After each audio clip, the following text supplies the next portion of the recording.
네, 정주진 박사님. 네. 우리 지난 시간에 또 이제 그 성시백에 대해서 좀 살펴봤는데, 우리 독자들은 아직 성시백에 대해서 그 이해도가 아직 많이 좀 이렇게 떨어질 것 같은데, 그거는 또 다음에 또 기회에 우리가 대공 정보 활동 역사에서 또 대남 공작의 중요한 인물이니까 또 다음에 또 이렇게 살펴볼 또 기회가 있을 것 같습니다.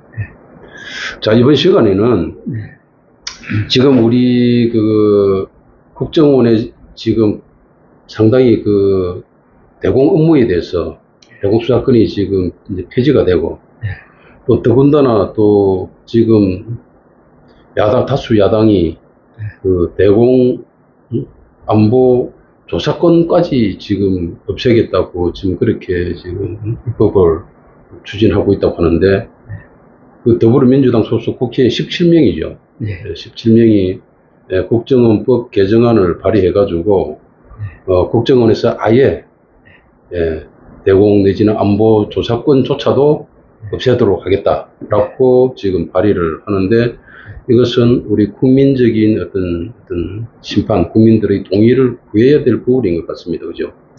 그런 차원에서 우리 그간에 쭉 또 연구를 계속 해오신 우리 정주진 박사님께서 좀 자세하게 설명을 하는 또 시간을 갖도록 하겠습니다. 네. 한번 설명해 주시죠. 네.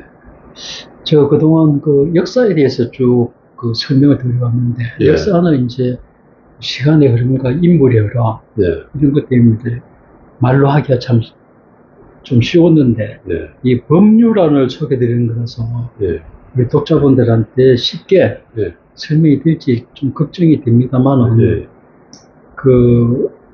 좀 소개를 드려보겠습니다. 네. 그래서 지난 시간에 우리가 푸틴하고 김정은이 네. 그 포괄적 전략 동반자 협정을 맺어가지고, 포괄적 전략 동반자 협정. 네. 네. 영문 번역에 이제 포괄적 전략적 동반자 협정, 네. 뭐 이렇게 번역하고, 대개 이제 포괄적 전략 동반자 협정, 네. 이렇게 이제 소개를 하는데, 말하자면 국제 간의 조약은 국제법이 하나죠. 그죠? 그렇죠. 국제법을 구성하는 거고, 그리고 구성을 해가지고 우리의 이제 안보 상황이 예. 굉장히 엄중한 상황에 빠져 있습니다. 그렇죠. 예.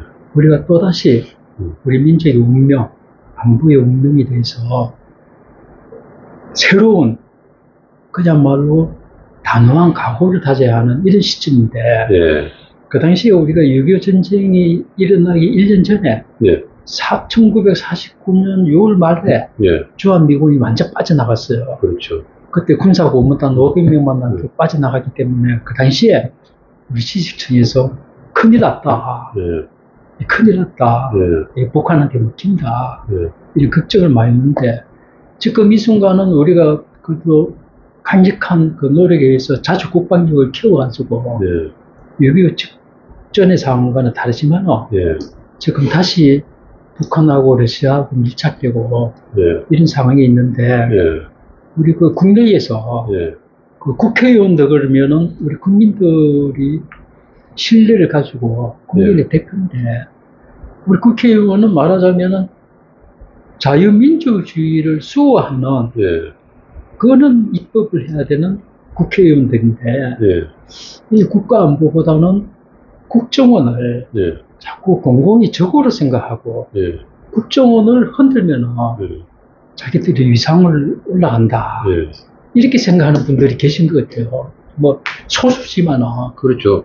근데 소수라고 하지만은 이 국정원을 악마화시키는 부분에 대해서는 우리 국민들의 그 어떤 여론과 심판이 필요할 것 같아요. 우리가 국정원은 지금 아무리 봐도 진짜 열과 성을 다해서 목숨을 바쳐서까지 국가 안보를 위해서 헌신하는 그런 직원들인데, 그런 국가 안보 분야에 헌신하는 사람을 악마화시키는 부분에 대해서 우리 국민들이 눈을 감는다 그러는 것은 저도 이해가 잘 안 됩니다. 이게 어떻게 그렇게 그 매도당하고 해도 우리 국민들은 그걸 당연히 좌파 내지는 또 민주당에서 그 운동권 출신이잖아요.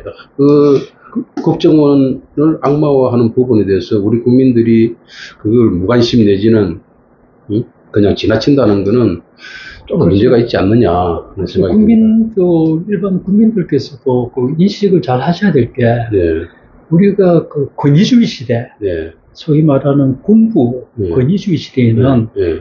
국정원이 네. 그 정통성이 약한 네. 권위주의 정권을 지탱하는 네. 일을 했기 때문에, 네. 많지도 않지만 그런 이제 일탈 행동을 했기 때문에 국민들이 욕을 하고 이랬지만은 민주화되면서 네. 그 국정원도 탈권위주의, 네. 그에 대해서 법령과 제도가 많이 개혁이 되지 않습니까? 네. 그리고 거기 이제 종사하는 직원들은 네. 비밀이기 때문에 사생활도 많이 제약도 받고, 네. 오로지 이제 인권을 국가의 기본권, 국민의 기본권을 저랑 잡히는 국가에 거죠. 헌납한 거죠. 헌납해 놔놓고 국가에 바쳐놔 놓고 그런 상황에서 보낸 거죠. 그러면은 우리 그 일반 국민들하고 지식인 바깥에 네. 특히 이제 국민의 대표라고 하는 의원들께서는 네. 그런 정보요원들이 네. 국가와 민족을 위해서 열심히 일할 수 있도록 네. 자꾸 여건을 마련해줘야지. 네. 자꾸 그걸 못하게 네. 막으면 네. 이 나라 그 발전, 특히 신인전적 국제 질서에 따라서 지금 안보가 훔쳐가는데, 그래서 그 조금 보기에 안타까운 사례가 있어서 네. 이번 시간에 말씀을 드리는 게, 이 언론에도 많이 보도가 됐습니다. 보니까 지난 7월 3일 날 네. 그 더불어민주당 국회의원 17명이 네. 이제 이기헌 의원이 대표 발의했는데 네. 국정원법 일부 개정안을 냈는데 네. 그 개정안이 상당히 좀 그 안타깝더라고요. 네. 이런 거면은 2020년 12월 15일 그러니까 네. 더불어민주당이 다수당을 차지하고 있을 적에 네. 국정원법이 전면 개정되면서 네. 수사권을 없앴지 않습니까? 네. 그래 없앤 지 지금 3년밖에 안 됐는데 네. 다시 국정원법을 손질을 해야 되겠다. 네. 이래 들고 나온 겁니다. 네. 근데 그 손질하는 방향도 수사권이 없으면서 일부 우려되는 네. 그 안보 역량의 약화를 보완하는 내용이 아니고 네. 더 악화시키는 내용을 들고 나왔더라고요. 그 아까 시키는 게 그 조사권까지 없앤다, 금지시킨다. 네, 그래서 그걸 제가 네. 국회의원 정보 시스템에 들어가면 이게 다 공개가 되기 때문에 네. 한번 그 찾아봤어요. 네. 찾아보니까 내용이 이제 딱 세 가지더라고요. 첫째가 네. 지금 그때 2020년 12월 15일날 국정원법을 개정하면서 신설한 조항이 네. 그 안보 침해 범죄에 관련된 정보 업무를 수행하기 위해서 네. 현장 조사, 현장 조사, 문서 열람, 문서 열람, 시료 채취, 채취, 자료 제출 요구 시료 및 채취 및 자료 제출 요구, 진술 요청. 네. 진술. 이거는 말하자면은 수사 권한을 가지고 하는 게 아니고 조사를 할 수 있는 조사, 거죠. 네, 그렇죠. 그래, 이런 권한을 제5조 2항에 넣어놨는데, 네. 그것도 이제 그때 더불어민주당이 법 개정하면서 넣어놓은 거예요. 네. 근데 그 더불어민주당 일부 의원들이 다시, 네. 이게 인권 침해 소지가 있다. 네. 그러면 그때 할 적에는 왜 이 검토를 안 했는지 이제 와서, 네. 인권 침해 소지가 있으니까 이걸 없애야 되겠다. 네. 헌법상의 적법 절차 원칙 및 영장주의가 네. 적용이 안 된다. 네. 그래서 이거 이제 없애야 되겠다. 그리고 두 번째는, 그것도 5조 1항에 보면은 국정원장은 필요할 경우 관계기관이나 단체에 네. 사실의 조회, 네. 확인, 자료 제출을 할 수 있다. 네. 그 이제 국정원은 국가 안보를 위해서 이야기하니까 정보를 또 확인해야 되니까 예. 이는 당연한 절차입니까, 그죠? 그렇죠. 그럼 이것도 안 되겠다. 그러면 이걸 수사권에 예. 형사소송법에 예. 관계되는 건데 예. 그 이것도 안 되겠다. 예. 또 세 번째는 예. 신원조사를 하지 마라. 예. 이래 돼 있습니다. 신원조사도 못하게. 예. 예. 그 신원조사를 왜 하지 마라 그러냐. 예. 신원조사하는 근거 구청이 보안 업무 규정인데 예. 그 보안 업무 규정에 보면은 우리가 이제 그 국정원의 업무가 보안 관리 업무가 있지 않습니까? 예. 예. 뭐 북한에서 난파시킨 공작원들이 예. 신분을 위장해가지고 예. 어디 국가 그 안보에 관한 국가 기밀을 취급하는 예. 파트에 침투를 하면은 예. 그대로 우리가 안보가 무너지는 거 아니겠습니까? 무장해제하는 거죠, 뭐. 예.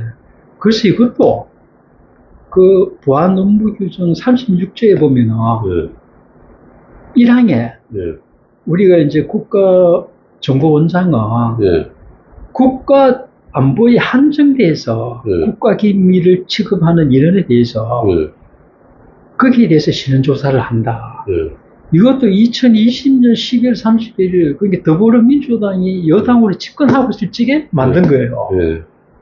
근데 이제 와서 이걸 또 못하게 예. 하면 안 된다. 국가 안보에 한정이 돼가지고 엄격히 한정을 하는데 예. 이 부분도 못하게 하는 것은 그러니까 자칫 논리 비약을 한다 그러면 이적성의 그런 의미를까지도 이렇게 논리 비약을 할 수 있을 부분인 것 같던데 왜 그렇게 글쎄 무리하게 하는지 이해가 되질 않습니다.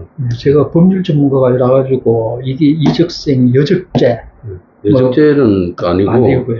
이적이란 부분에 그 포괄적 내지는 최광의의 이적 의미에 그 연결이 될 수도 있어요. 예. 왜냐하면 예.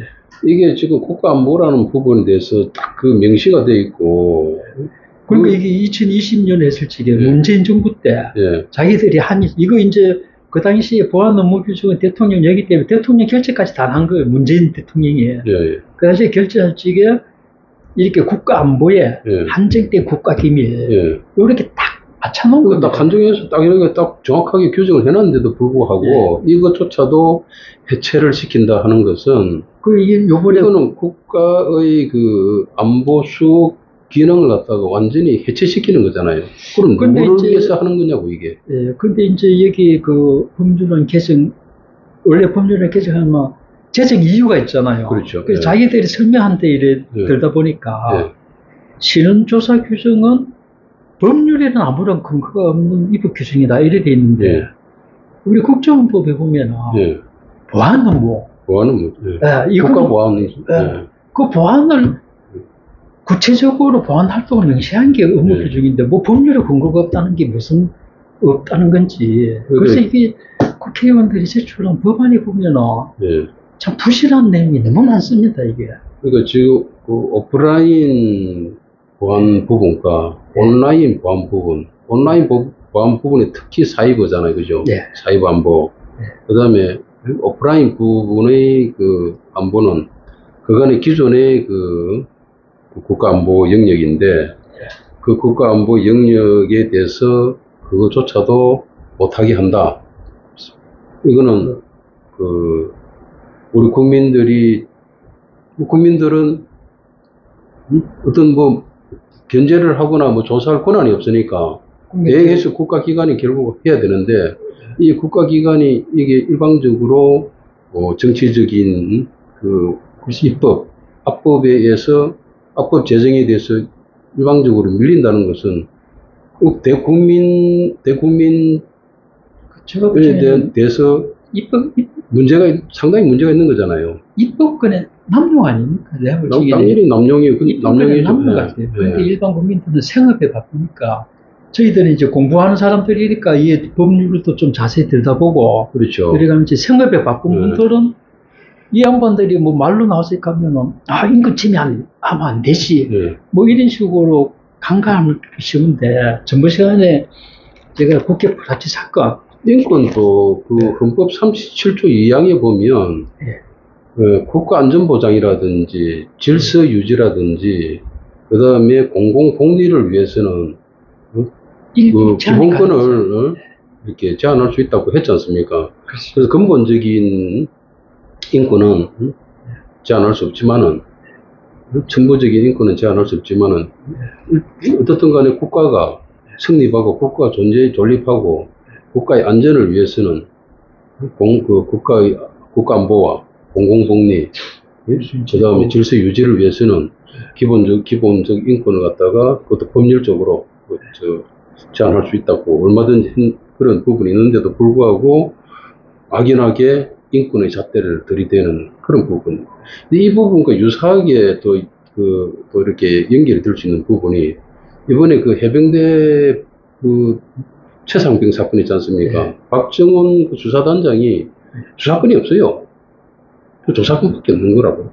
그게 거의 이제 군 형사법도 네. 그 바뀌어가지고 그 과거에는 군과 네. 관련된 거는 모든 것이 군 수사기관에서 수사를 할 수 있었는데 그걸 지금 이번 정부 문재인 정부 들어와가지고 그걸 넘겼죠. 개정을 해가지고 아, 대민 업무 관련된 거는 수사권이 없어요. 그럼 박정훈 그 대령도 조사밖에 없는 거예요. 조사를 해가지고 경찰에 수사를 이첩을 이제 수사를 하게 하고 그런 절차인데 마찬가지로 이제 우리 국정원도 그렇게 된 거거든요. 근데 우리 국정원의 이 조사권까지도 지금 없애겠다는 거고. 예. 그런데 지금 우리 그 국민의 예. 생명, 예. 국가의 안전을 침해하는 예. 주적이 누군지 예. 이걸 이제 알고 예. 주적에 대해서 예. 그 주적을 우리 국민들을 보호하는 방향으로 생각을 해야지. 그렇죠. 예. 자꾸 그 주적을 예. 내부에 예. 정파적 이해에 따라서 그 주적 개념을 하면은 그 국민 분들만 더 심해지니까 특히 저는 뭐 개인적으로 이 법안을 발의하신 분들이 설사 민주화에 큰 기여를 하셨다 보면 우리가 그 민주화와 국가 안보의 균형, 예. 국민 기본권과 국가 안보의 균형, 예. 그렇죠. 그 서로 그 균형과 조화, 그리고 북한의 인권 문제, 예. 북한 쪽에 우리가 김정은 집단의 만행에 보편적 진리라고 하지 않습니까?